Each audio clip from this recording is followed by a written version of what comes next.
from this point forward is lender driven. So really understanding that you have two clients in this situation. And then the needs payoff is really bringing the minds together on an ultimate strategy, like where does our capital go? How does it solve the ultimate problem of getting the asset finished, getting it stabilized on a path to profitability? And then, ultimately, whether this is for sale, for a secondary financing, long-term hold, how do we fit into that picture? And just making sure that at the closing table and leading up to it, everybody's very clear on the process, the timing, and essentially where the funds are going. So.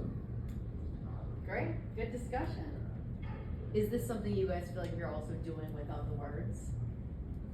Funnel approach, spin, okay, without the words, right? So, which is good, because we heard a lot of commonalities in terms of like what's working well for market leaders.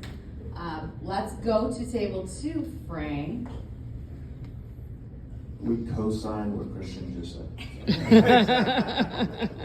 No, I think just echoing a lot of what Christian and Steven said, I think a lot of us subconsciously kind of use the funnel approach. I didn't realize I did, but I guess I do to a degree. And then I think just like finding the pain points, like being direct and candid with people, I think sometimes catches them off, guard a little bit, but it also is like, hey, let's get to the meat of the issue here. What are we solving for in the capital stack?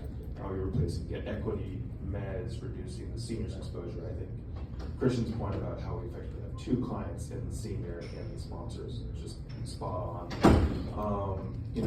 The broker conversation lingered a little bit, so kind of speak to that for the second. Andrew came through, and Ethan talks about, hey, brokers always say, hey, where do we need to be to win this? And there's always a bit of a balancing act too. Is like, if we put out our best terms, like, should we do that? Because will we have another bite at the apple?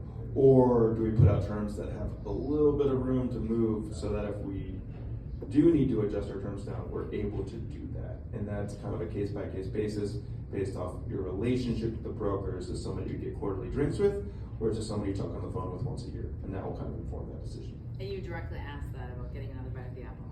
Yes. Mm-hmm. When? I don't know. When appropriate. When competing, when competing. Yeah. Right, if we are, okay, where is pricing at? What is the main goal that we're trying to achieve? Because I always attack by pricing, but sometimes it's loan advancement, cost of funds, right? Oh, so they don't care so much about their cost. So we can put more spread, but, it all depends on like reducing the other fees so we can give them more. That's what happened to us last week. We thought like, okay, we're gonna be aggressive on pricing. So what is the important thing here? Well, how much you can advance. That's the deal. That's basically the base lender that is gonna win, because it was a deal with a ton of equity. So basically we were replacing the place of a construction loan by funding 30-35% on an exceptional basis. Good.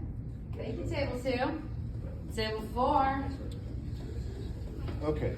Okay. I was going to say a bunch of other stuff, but I'm going to say this instead. This is a deal that was personal to me, and so they just said run with this because it sort of dealt with all of these situations. And I didn't share some of these facts with them, so I'm going to share it in real time. So there's a customer in my town that I knew was a really big multifamily developer. I thought they were pretty good size. They're based in Indiana, and they don't have base in Indiana. And so I was aware of a recap opportunity in Oklahoma City that was huge, and it seemed to fit. If they were big enough, it seemed to maybe fit our combo approach. If Millhouse that's the name of the company, was big enough. Well, very quickly, the guy says to me, sorry, I'm not interested in talking about that now, but I might be. But here's a deal that we have in Florida we'd like you to look at, and we want a combo proposal, and we want a pace-only proposal. They had 6 term sheets from lenders in and around Indiana. And Jason and I spent a lot of time with them on the phone, and Ethan went and visited them personally in their office and delivered the term sheet. And we discovered a couple things. First, we discovered they're way bigger. I discovered they were way bigger than I thought. They have projects all over the place, and they met the the AQ size criteria and all that kind of stuff. So we're fired up, and so I'm fired up. And then we start getting into the deal, And they say, we've got this much of leverage from these banks, and we'd really like to get to X, which was a big number.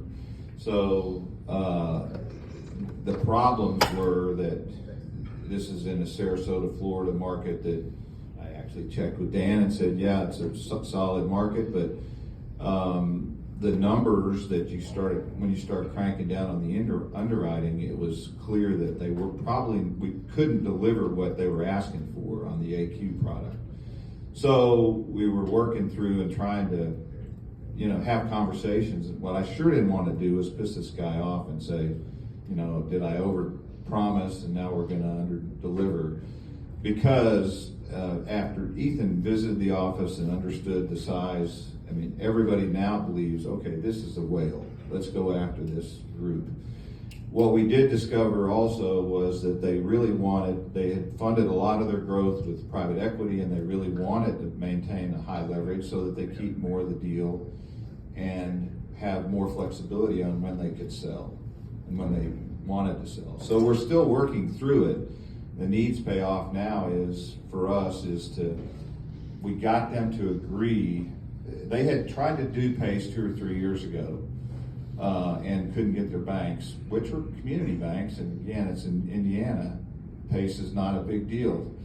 So we're going back. They said, yeah, we'll let you talk to our lenders, try to turn one of them, but see if we can get to this higher leverage solution. But we still would like to see what you could deliver on this AQ. They asked for it, and I never heard this word before. They wanted a fulsome proposal on the AQ combo. So, so now I'm in the midst of trying to share with them as much as corporate will allow me to share with them in terms of underwriting criteria and that kind of thing, so that they can make sure that we're working from the same set of numbers. But the good news is we're in the game, and they've got a lot of deals all over the country. So, and we haven't thrown up on ourselves. Great, thank you, Bert.